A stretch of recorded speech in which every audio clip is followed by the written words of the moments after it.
ਸਾਰਿਆਂ ਨੂੰ ਜੈ ਮਸੀਹ ਦੀ। ਧੰਨਵਾਦ ਪਰਮੇਸ਼ਰ ਦਾ, ਧੰਨਵਾਦ ਯਿਸੂ ਪਵਿੱਤਰ ਆਤਮਾ ਦਾ। ਸਾਰੀ ਮਹਿਮਾ ਆਦਰ ਪਰਮੇਸ਼ਰ ਨੂੰ ਦਿੱਤੀ ਜਾਵੇ। ਮੇਰੀ ਗਵਾਹੀ ਇਹ ਹੈਗੀ ਕਿ ਮੈਂ 25 ਸਾਲ ਤੋਂ ਬਹੁਤ ਜ਼ਿਆਦਾ ਬਿਮਾਰ ਸੀ। ਮੈਨੂੰ ਅਸਥਮਾ ਅਟੈਕ ਹੋ ਚੁੱਕਾ ਸੀ, ਮਤਲਬ ਖਾਂਸੀ ਸੀ ਬਹੁਤ ਜ਼ਿਆਦਾ 25 ਸਾਲ ਪਹਿਲੇ। ਅਤੇ ਅਸਥਮਾ ਮੇਰੇ ਸਾਹ ਲੈਣ ਦੀ ਬਹੁਤ ਪ੍ਰੋਬਲਮ ਸੀ। ਮੇਰੇ ਅੰਦਰ ਮਤਲਬ ਹੱਡੀਆਂ ਨਿਕਲਦੀਆਂ ਹੁੰਦੀਆਂ ਸੀ, ਖੂਨ ਦੀ ਚਰਬੀ ਬਹੁਤ ਨਿਕਲਦੀ ਸੀ, ਗਲੇ ਦੀ ਹੱਡੀ ਵੀ ਬਹੁਤ ਵਧੀ ਹੋਈ ਸੀ। ਇਹਨਾਂ ਨੇ ਮਤਲਬ ਰੇਸ਼ਾ ਬਾਲਟੀ ਭਰ ਕੇ ਰੱਖਣੀ, 1 ਘੰਟੇ 'ਚ ਰੇਸ਼ੇ ਦੀ ਬਾਲਟੀ ਭਰ ਦੇਣੀ। ਬਹੁਤ ਜ਼ਿਆਦਾ ਜਿਸ ਤਰ੍ਹਾਂ ਕੁੱਤਾ ਵੀ ਇੰਨਾ ਖੰਘ ਹੁੰਦੀ ਇਸ ਤਰ੍ਹਾਂ ਸੀ, ਇਸ ਤਰ੍ਹਾਂ। ਔਰ ਸਾਹ ਲੈਣਾ ਮੈਂ 24 ਘੰਟੇ ਮੇਰਾ ਇਸ ਤਰ੍ਹਾਂ ਹੀ ਸਾਹ ਨਿਕਲਦਾ ਸੀ। 25 ਸਾਲ ਤੋਂ 15 ਸਾਲ ਤੋਂ ਮੈਂ ਜ਼ਿਆਦਾ ਤਕਲੀਫ 'ਚ ਹੈਗੀ ਸੀ। ਅਤੇ ਮੇਰੇ ਘਰ ਦੇ ਵੀ ਰਿਸ਼ਤੇਦਾਰ ਵੀ ਦੂਰ ਦੂਰ ਰਹਿੰਦੇ ਸੀ, ਕਿਤੇ ਸਾਨੂੰ TV ਨਾ ਹੋ ਜਾਵੇ। ਮੈਂ ਧੰਨਵਾਦ ਪਰਮੇਸ਼ਰ ਦਾ ਕਰਕੇ, ਕਿਉਂਕਿ ਪਰਮੇਸ਼ਰ ਡੈਨ ਮਦਦਗਾਰ ਜ਼ਰੂਰ ਭੇਜਦਾ। ਭਾਵੇਂ ਪਰਮੇਸ਼ਰ 'ਚ ਅਸੀਂ ਜਾਣੀਏ ਭਾਵੇਂ ਨਾ ਜਾਣੀਏ, ਪਰ ਪਰਮੇਸ਼ਰ ਸਾਨੂੰ ਮਾਂ ਦੇ ਘਰ ਵਿੱਚ ਸਾਨੂੰ ਜਾਣ ਲੈਂਦਾ ਹੈਗਾ। ਕਿਉਂਕਿ ਪਰਮੇਸ਼ਰ 'ਚ ਮੈਂ 10 ਸਾਲ ਪਹਿਲੇ ਆਈ। ਪਰਮੇਸ਼ਰ ਮੇਰੇ ਤੋਂ ਸ਼ੁਰੂ ਤੋਂ ਨਾਲ ਹੀ ਸੀ। ਕਿਉਂਕਿ ਜਦ ਮੇਰੇ ਹਸਬੈਂਡ ਰੇਹੜੀ ਲਗਾਉਂਦੇ ਸੀ, ਮੈਂ ਸਿਰਫ 24 ਘੰਟੇ ਮੈਨੂੰ ਕੋਈ ਹੋਸ਼ ਨਹੀਂ ਹੁੰਦੀ ਸੀ। ਬਾਹਰ ਮੰਜਾ ਵਿਛਾ ਦੇਣਾ, ਰਾਤ ਨੂੰ ਆ ਕੇ ਇਹਨਾਂ ਨੇ ਚੁੱਕ ਲੈਣਾ। ਕੋਈ ਮੂੰਹ 'ਚ ਪਾਣੀ ਪਾ ਦੇਵੇ ਤਾਂ ਠੀਕ ਹੈ, ਨਹੀਂ ਤਾਂ ਨਹੀਂ। ਸਵੇਰੇ ਰੋਟੀ ਆਪ ਬਣਾ ਕੇ ਜਾਣੀ ਇਹਨਾਂ ਨੇ, ਰਾਤ ਨੂੰ ਆ ਕੇ ਬਣਾਉਣੀ ਇਹਨਾਂ ਨੇ। ਅਤੇ ਮੈਂ ਸੌਂਦੀ ਵੀ ਨਹੀਂ ਸੀ। 9 ਸਾਲ ਤੱਕ ਮੈਂ ਸੁੱਤੀ ਨਹੀਂ, ਨਾ ਦਿਨ ਨਾ ਰਾਤ। ਮੇਰੇ ਆਦਮੀ ਨੇ ਝੋਲੀ 'ਚ ਬਿਠਾ ਕੇ ਛਾਤੀ ਨਾਲ ਲਾਣਾ, 1 ਮਿੰਟ 'ਚ ਨੀਂਦ ਵੀ ਆਉਣੀ, ਨੱਕ ਦੇ ਹੱਥ ਰੱਖ ਮਾਰ ਤਾਂ ਨਹੀਂ ਗਏ ਕਿਧਰੇ। ਪਰ ਪਰਮੇਸ਼ਰ ਨੇ ਧੰਨਵਾਦ ਕਰਦੇ, ਉਹਨੇ ਮੈਨੂੰ ਬਚਾਇਆ। ਇੰਨੀ ਦੁਸ਼ਟ ਆਤਮਾ ਸੀ ਬਹੁਤ ਜ਼ਿਆਦਾ, ਸਿਰ ਤੋਂ ਲੈ ਕੇ ਪੈਰਾਂ ਤੱਕ। ਮੈਂ ਬੈੱਡ 'ਤੇ ਨਹੀਂ ਸੋ ਸਕਦੀ ਸੀ, ਜ਼ਮੀਨ 'ਤੇ ਜਿਲੇ ਸੌਂਦੀ ਸੀ ਮੇਰਾ ਗਲਾ ਖੂਹ ਵਿੱਚ ਚਲਾ ਜਾਂਦਾ ਸੀ। ਕਈ ਵਾਰੀ ਮੇਰੇ ਗਲੇ 'ਚ ਰੱਸੀ ਪਾ ਕੇ ਘੋਟ ਦੇਣੀ। ਬਹੁਤ ਦੁਸ਼ਟ ਆਤਮਾ ਨੇ ਇਸ ਤਰ੍ਹਾਂ ਤੰਗ ਕੀਤਾ। ਪਰ ਪਰਮੇਸ਼ਰ ਦਾ ਮੈਂ ਧੰਨਵਾਦ ਕਰਦੀ ਹਾਂ। ਮੈਂ ਇਹੀ ਕਹਿੰਦੀ ਸੀ, ਹੇ ਰੱਬਾ, ਜੇ ਤੂੰ ਮੈਨੂੰ ਜਨਮ ਦਿੱਤਾ, ਮੈਂ ਦੁਸ਼ਟਾਂ ਦੇ ਹੱਥਾਂ ਕਦੀ ਨਾ ਮਰਾਂ। ਜੇ ਤੂੰ ਮੇਰੀ ਮੌਤ ਲਿਖੀ, ਮੈਂ ਉਸੇ ਮੌਤ 'ਤੇ ਮਰਾਂ ਤੇਰੀ ਆਈ ਦੇ, ਪਰ ਮੈਂ ਦੁਸ਼ਟਾਂ ਦੇ ਹੱਥਾਂ ਕਦੀ ਨਹੀਂ ਮਰੂੰਗੀ। ਇਹ ਵਚਨ ਮੈਨੂੰ ਨਹੀਂ ਪਤਾ ਸੀ ਕਿ ਪਰਮੇਸ਼ਰ 'ਚ ਮੈਂ ਨਹੀਂ ਸੀ, ਪਰ ਇਹ ਵਚਨ ਮੇਰੇ ਮੂੰਹ 'ਚ ਸਦਾ ਹੀ ਨਿਕਲਦਾ ਰਹਿੰਦਾ ਸੀ। 10 ਸਾਲ ਜਿਹੜੇ ਪਰਮੇਸ਼ਰ ਵਿੱਚ ਆਏ, ਉਹਦੇ ਤੋਂ ਪਹਿਲੇ ਮਤਲਬ ਦਵਾਈਆਂ ਬਹੁਤ ਸਿਆਣੇ ਕੋਲ ਵੀ ਗਿਆ, ਪਰ ਕੋਈ ਫਰਕ ਨਹੀਂ ਪੈਂਦਾ ਸੀ। ਉਲਟਾ ਹੋਰ ਜ਼ਿਆਦਾ ਬਿਮਾਰ ਹੁੰਦੇ। ਸਿਆਣੇ ਕੋਲ ਜਾਂਦੀ ਸੀ, 3 ਮਹੀਨੇ ਬਾਅਦ ਤਾਂ ਠੀਕ ਰਹਿੰਦੀ ਸੀ, 4ਥਾ ਮਹੀਨਾ ਲੱਗਦਾ ਸੀ, ਜਿਹੜੀ ਸਿਆਣੇ ਦੀ ਸ਼ਕਤੀ ਹੁੰਦੀ ਸੀ ਮੇਰੇ ਅੰਦਰ ਕਵਰ ਕਰ ਦਿੰਦੇ ਸੀ, ਸਿਆਣਾ ਫੇਲ ਹੋ ਜਾਂਦਾ ਸੀ। ਪਰ ਮੈਂ ਫਿਰ ਸਿਆਣੇ ਕੋਲ ਨਹੀਂ ਜਾਂਦੀ। ਕਈ ਬਿਮਾਰ ਵੀ ਹੁੰਦੇ, ਕਈ ਮਰ ਵੀ ਚੁੱਕੇ ਸੀ ਉਹਦੇ ਵਿੱਚ। ਫਿਰ ਇਸ ਤਰ੍ਹਾਂ ਦੀ ਮੇਰੇ ਅੰਦਰ ਸ਼ਕਤੀ ਸੀ ਕੋਈ। ਪਰ ਜਿਵੇਂ ਮੈਂ ਸਿਆਣੇ ਕੋਲ ਜਾਂਦੀ, ਉਹ ਇਹੀ ਕਹਿੰਦੇ ਸੀ, ਕੋਈ ਕਿਤੇ ਦਾ ਪਵਿੱਤਰ ਆਤਮਾ ਹੀ ਹੈਗੀ ਜਿਹੜੀ ਅਖੀਰ ਵਿੱਚ ਆਊਗੀ ਅਤੇ ਤੈਨੂੰ ਉਹੀ ਸੰਭਾਲਦੀ। ਮੈਂ ਕਿਹਾ ਪਤਾ ਨਹੀਂ ਕਿਹੜੀ ਪਵਿੱਤਰ ਆਤਮਾ, ਮੈਂ ਨਹੀਂ ਜਾਣਦੀ ਇਸ ਨੂੰ। ਸਿਆਣਿਆਂ ਨੂੰ ਪਤਾ ਸੀ, ਮੈਂ ਇਹੀ ਕਹਿੰਦੀ ਸੀ ਇਹ ਜੋ ਮੇਰੀ ਪਵਿੱਤਰ ਆਤਮਾ, ਕਿਉਂਕਿ ਮੈਂ ਪਵਿੱਤਰ ਆਤਮਾ ਨੂੰ ਜਾਣਦੀ ਨਹੀਂ ਸੀ।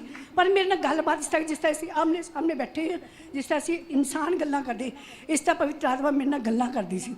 ਪਰ ਮੈਂ ਉਹਨੂੰ ਆਪਣਾ ਦਿਲ ਦਾ ਹਾਲ ਉਹਨੂੰ ਹੀ ਦੱਸਦੀ ਸੀ। ਕਿਸੇ ਇਨਸਾਨ ਅੱਗੇ ਮੈਂ ਨਹੀਂ ਰੋਂਦੀ ਸੀ।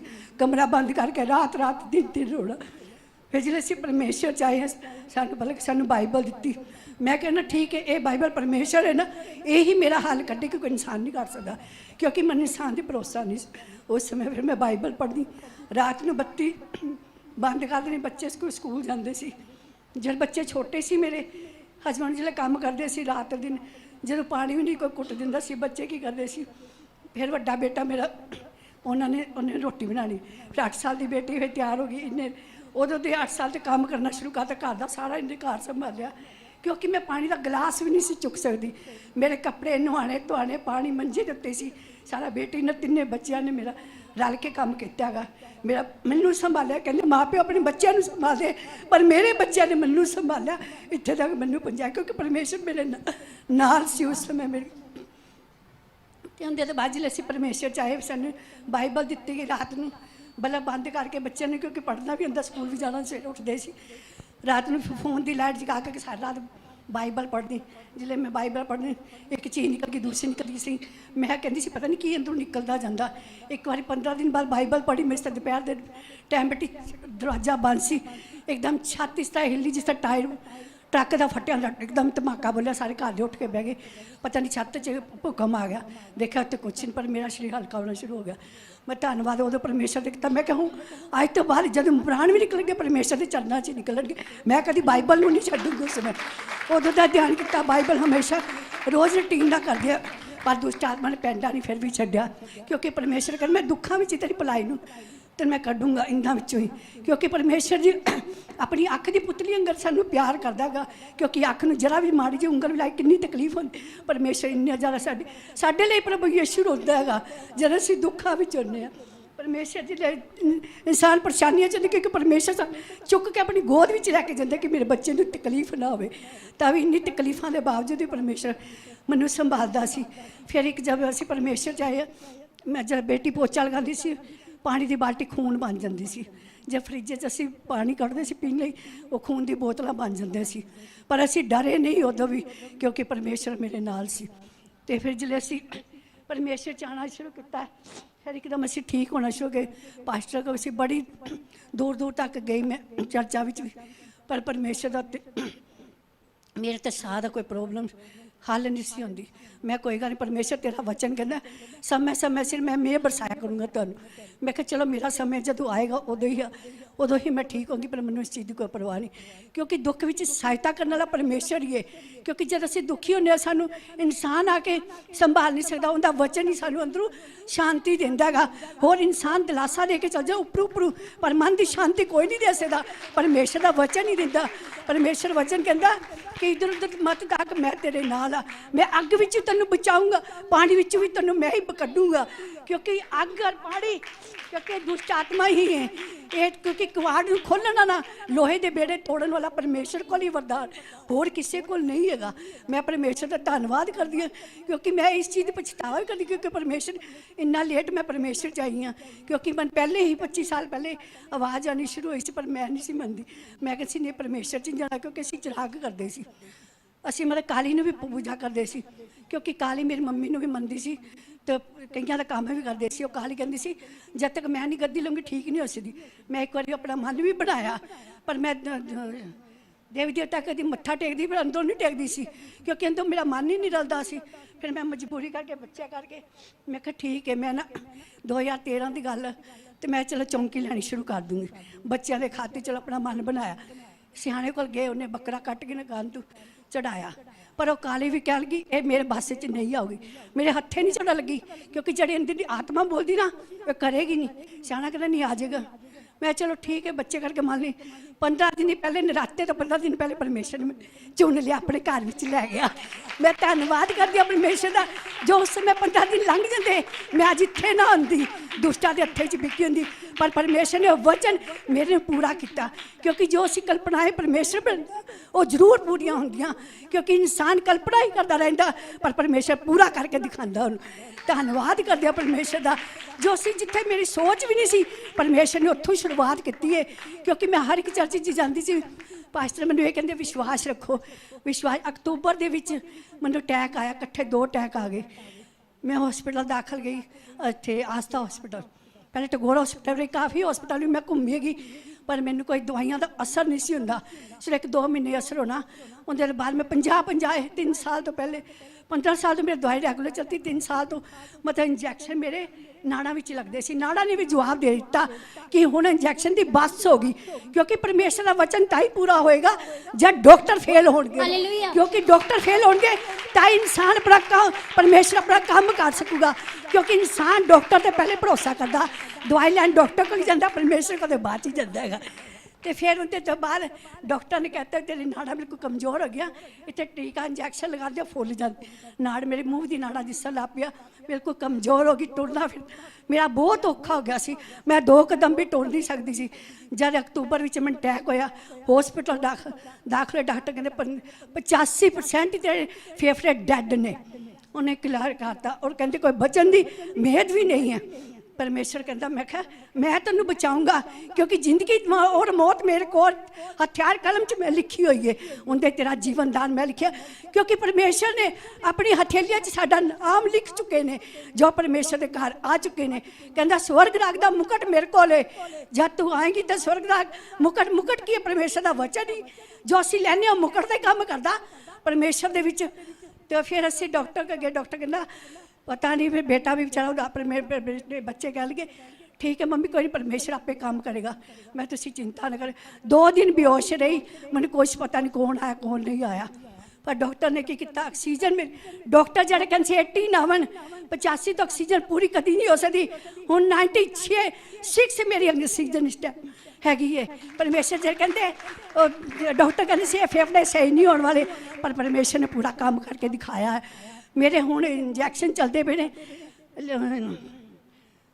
ऑक्सीजन दे नैबलेजर के 29,000 के टीके महीने के 60 ने वो 3 महीने टीके चल 10,000 की महीने दवाई 40,000 रुपया महीने का लगता जिले इंजैक्शन लगते सी मैंने पता सी जिले दुष्ट आत्मा प्रभाव होंदा सी उस टाइम मेरी इन्फैक्शन मेरे 32,000 27,000 30,000 तो उत्ते चल जाती सी फिर डॉक्टर इंजैक्शन लाते पता नहीं लसी 50,000 टीके लगनगे 80,000 के टीके लगे कि लाख रुपया टप जूगा उनका कोई गारंटी नहीं दे सकता सी इन्ने इन्ने मेरे क्योंकि टीके भी हार चुके पर परमेश्वर का वचन नहीं कभी हारदा परमेश्वर का वचन क्योंकि परमेश्वर कहता मैं जित पाया तुम भी जित पाए हुए हो परमेश्वर ने अपना लहू दे के सानू खरीदा होया जो लहू दे के खरीदा हुआ इंसान कभी दुष्टा दे इत्थे नहीं जा सकता मैं परमेश्वर का धन्यवाद करदी हाँ और शुक्र करदी हाँ मैं परमेश्वर का भी धन्यवाद करदी हाँ मेरे 3 बच्चे हसबैंड उन्होंने मेरी 2 नूहां भी है ने वो भी बहुत चंगिया ने बहुत मेरा ख्याल रखदियां ने एक बेटा बाहर गया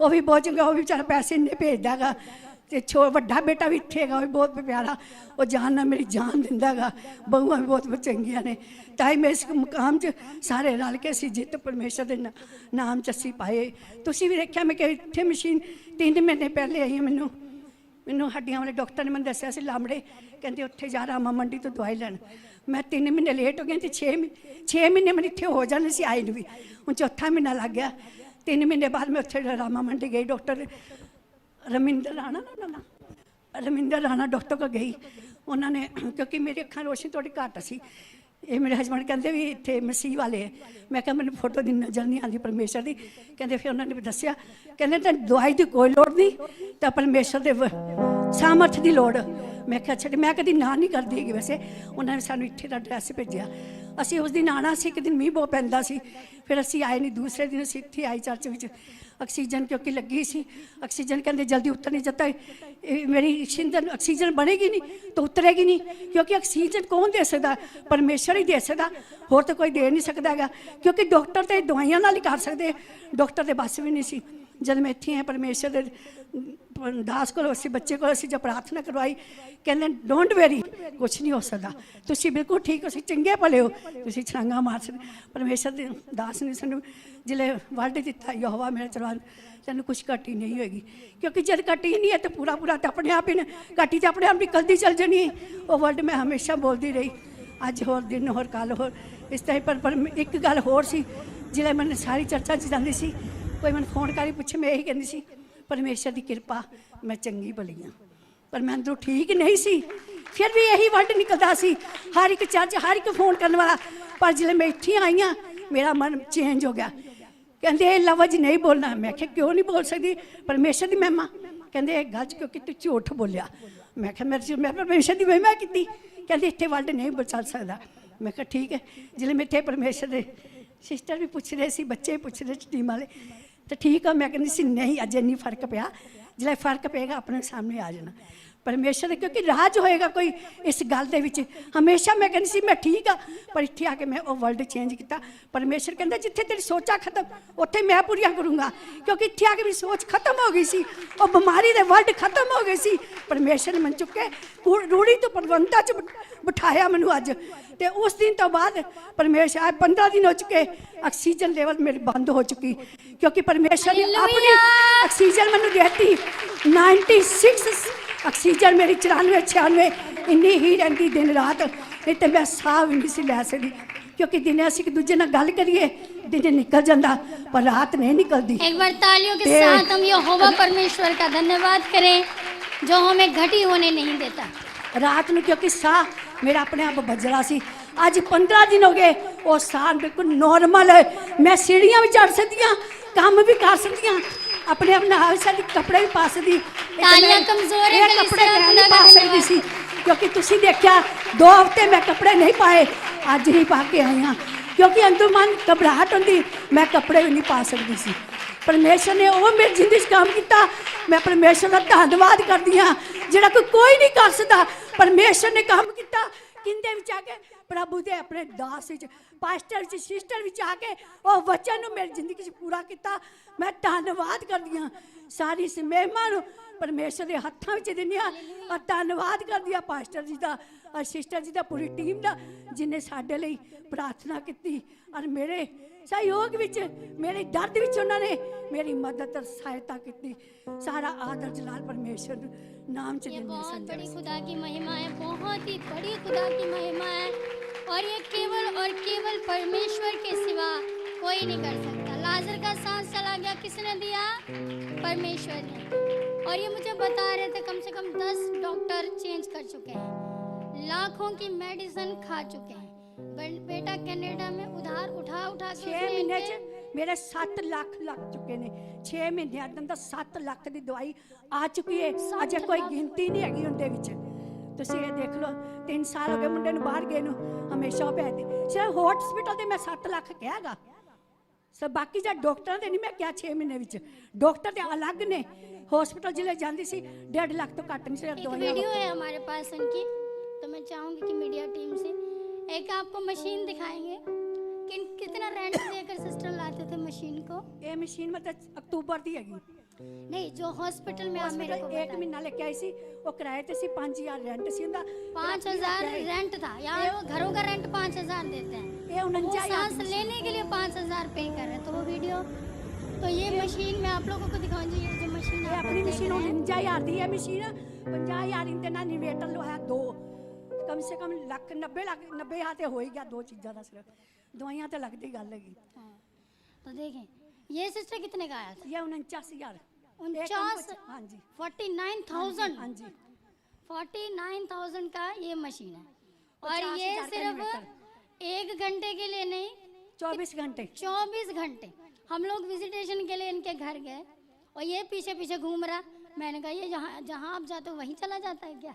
तो ये जहाँ जाते थे यहीं वो इनके, जैसे पास्टर जी पिछले संडे कह रहे थे कि ये हस्बैंड बन चुका था और मेरा हस्बैंड भी दुखी हो चुका था। 8 महीने पे बिस्तर पे थी, बिस्तर बाथरूम बिस्तर बाथरूम। कितना दुख, कितनी तकलीफ, कितनी परेशानी उनकी लाइफ में थी। और मेरे को आंसू आ गए जब वो कह रहे थे कि लोग उनके पास अपने बच्चों को भी नहीं भेजते थे कि उनको भी ये बीमारी हो जाएगी। कितना बड़ा दुख है। 3 साल तो बिल्कुल पागल, 9 साल तो मैंने नींद था एक झपकी भी नहीं ली है और 9 महीने मैंने रोटी भी नहीं खाई थी उस टाइम।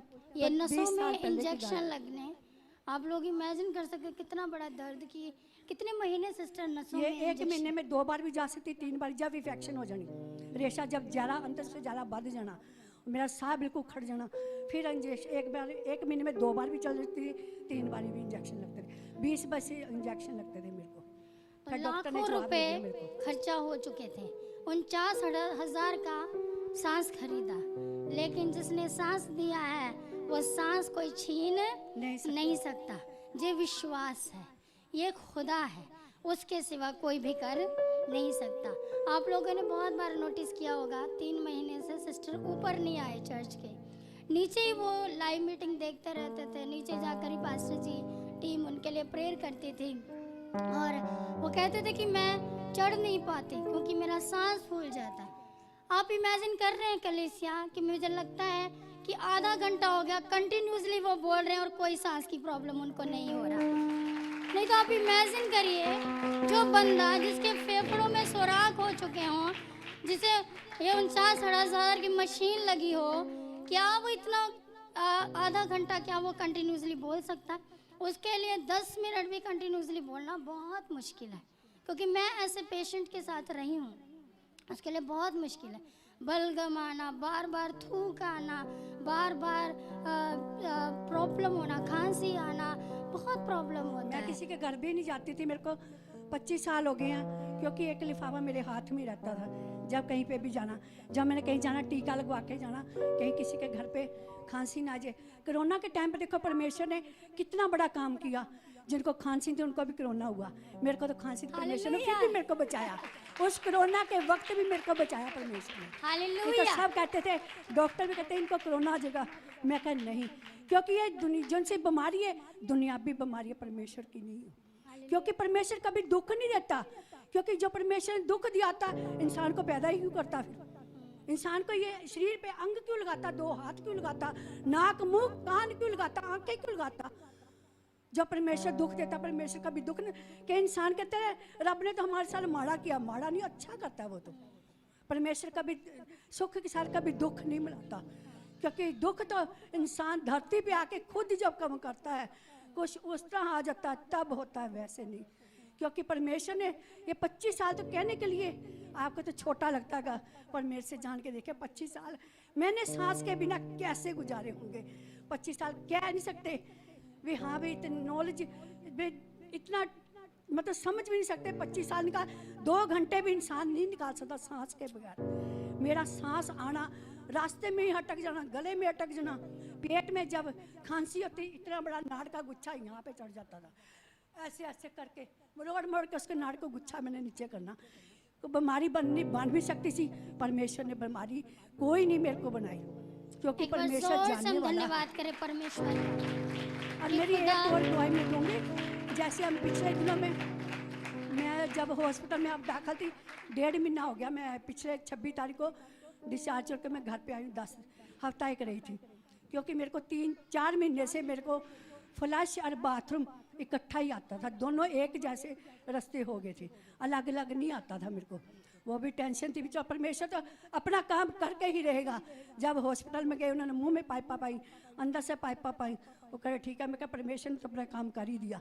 यह तो दुनियावी तौर की मैं हॉस्पिटल में आई हूँ, पर परमेश्वर तो अपना काम अपने आप कर ही चुका है। हालेलुया। परमेश्वर अपना हालेलुया। से अपना, क्योंकि अपना डिवाइन हेल्पर भेज के वो हर किसी के काम में कर सकता है, क्योंकि परमेश्वर के लिए कोई औखा काम नहीं है, उसके लिए सब कुछ सौखा है, क्योंकि पवित्र वचन ही हमें संभालता है। हमें किसी दूर जाने की जरूरत नहीं पड़ती, क्योंकि परमेश्वर तो हमारे अंदर खुद है, वचन बन के हमारे अंदर आया है।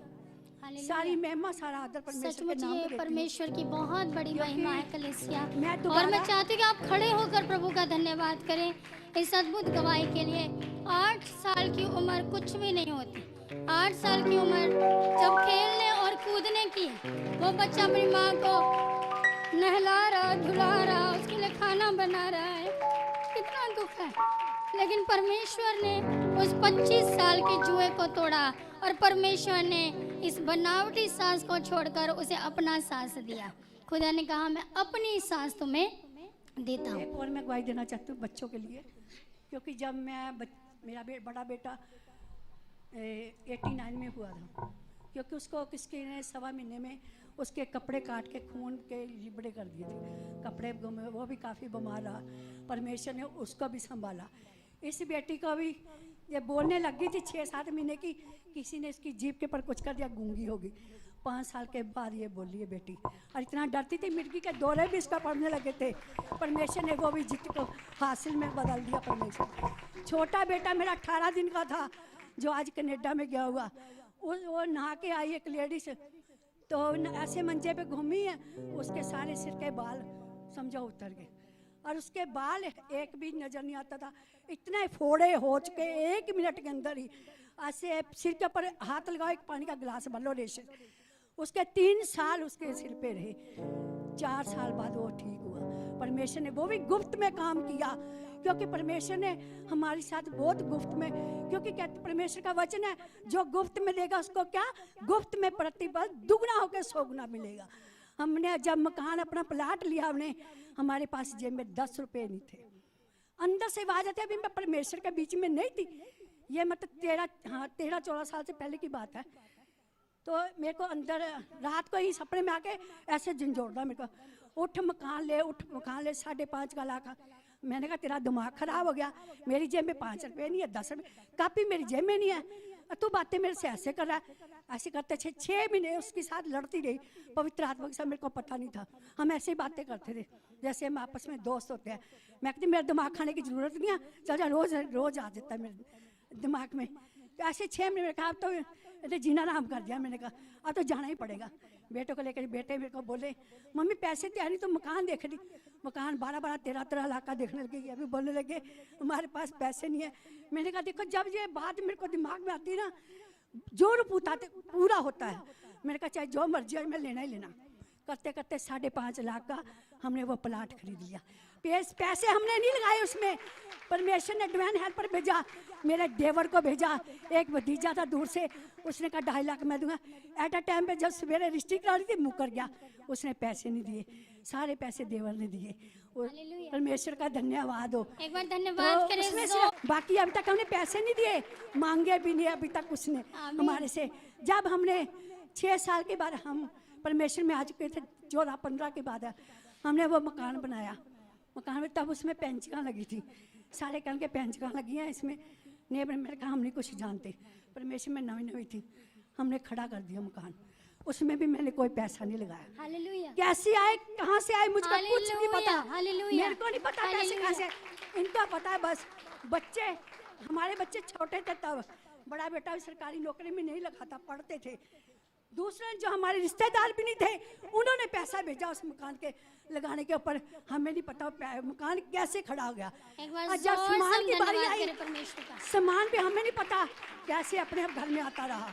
और किचन का सामान भी हमें नहीं पता कैसे कैसे बच्चे लेके आते रहे, क्योंकि परमेश्वर ऐसे गुप्त में देता है। जब हमने परमेश्वर ने एक ही वचन मैंने सुना, गुप्त में दो अपना नाम कभी मत दो। फोटो खिंचवाने की कोई ज़रूरत नहीं होती, क्योंकि ये तो हम दुनिया को दिखाते हैं, परमेश्वर तो हमें दिखाता। उसका कैमरा तो बहुत बड़ा है, बेशक दिखाओ ना दिखाओ, क्योंकि जब हम भी ऐसे करते हैं। जब परमेश्वर ने गुप्त में दिया, इतना बड़ा प्रतिफल दिया। हालेलुया। क्योंकि ये जानना, मेरे को पता है परमेश्वर ने मुझको कैसे कैसे दुखों में से निकाला, तो कैसे कैसे सुख दिए। मैं दोबारा फिर दवाई लेके आऊँगी, जब मेरे एक्सरे दोबारा मैं करवाऊँगी, फिर मैं दोबारा टेस्टमनी दूंगी, इससे भी बड़ी दूंगी। एक बार जोर से हम जीवित परमेश्वर का परमेश्वर का धन्यवाद। धन्यवाद करें। कृपया आप सभी लोग बैठ जाइए, खुदा का धन्यवाद करते करते। और सिस्टर, अपने हाथों को उठाकर, ये माइक मेरे को दे दो, परमेश्वर का धन्यवाद करो। अपने हाथों को उठाकर खुदा का धन्यवाद करें कि परम पवित्र परमेश्वर ने उसके जीवन में बड़े बड़े काम किए। यहोवा मेरा चरवाहा है, मुझे कुछ भी घटी। उनको वचन मिला, परमेश्वर ने कहा मैं अपने वचन के द्वारा तुम्हें चंगा करूंगा। परमेश्वर ने चंगाई दी, और इतने बीमार होने के बावजूद भी उन्होंने वचन को पढ़ना बंद नहीं किया। ये परमेश्वर की कृपा दृष्टि है, ये परमेश्वर का उनका खुदा के प्रति प्यार है। इसलिए कभी भी परमेश्वर को छोड़े ना, कभी भी परमेश्वर को त्यागे ना। वो हमें नहीं छोड़ता, हम छोड़ देते हैं। इसलिए खुदा सिस्टर आपको बहुत बरकत दे। जी 1 मिनट में और बात बताना चाहती हूँ। आज 3-4 के दिन के बाद है, जैसे मैंने पास्टर जी ने बताया आज अपने गवाही देनी है, तो देखो दोस्त तो अपना काम करेगा ही करेगा, वो नहीं रुकेगा, क्योंकि परमेश्वर हमारा भला है, हमारा भला भी करता है। दुष्ट से पहले परमेश्वर हमारे बीच में है। वो दुष्ट क्या कहता है, सियाना एक आया वे, उसने कुछ किया, फिर हल्दी में इसको मार दे। मैंने कहा मारने वाला तो ऊपर बैठा, तू कौन है भाई? उसको ऐसे बोले कि डांटा, उसको चला गया। और फिर 5-6 दिन पहले की बात है, कोई रात को आया कि नहीं एक मशीन पता कैसे उतरी। मैंने कहा मेरे को तो पता ही है, तो कैसे बोलता है? कहने लगा ये तेरे को मौत की निशानी थी, ये मशीन तेरे को कोई बचा नहीं सकता था। मैंने कहा मेरा परमेश्वर है बचाने के लिए, क्योंकि परमेश्वर ही बचा सकता है और दूसरा कोई नहीं बचा सकता। क्योंकि एक परमेश्वर तो बाद कौन है? एक माँ है जो इस धरती पर लेकर आती है, और दूसरा कोई नहीं है। माँ के सिवा और कोई नहीं लेके आ सकता इस धरती पर। परमेश्वर ने माँ को भी बनाया, क्योंकि सारा आदर परमेश्वर को जाता है। और सभी टीम को भी, पास्टर जी को और सिस्टर जी को भी बहुत बहुत धन्यवाद, क्योंकि परमेश्वर की सामर्थ इनके बीच में बही और मुझको आज़ाद किया। धन्यवाद करते 25 साल के जुए को परमेश्वर ने तोड़ा। एक बार खुदा का धन्यवाद करें हमेशा जोर ऐसे से। खुश रहे, लोगों को बचाते रहे, हमेशा हमेशा।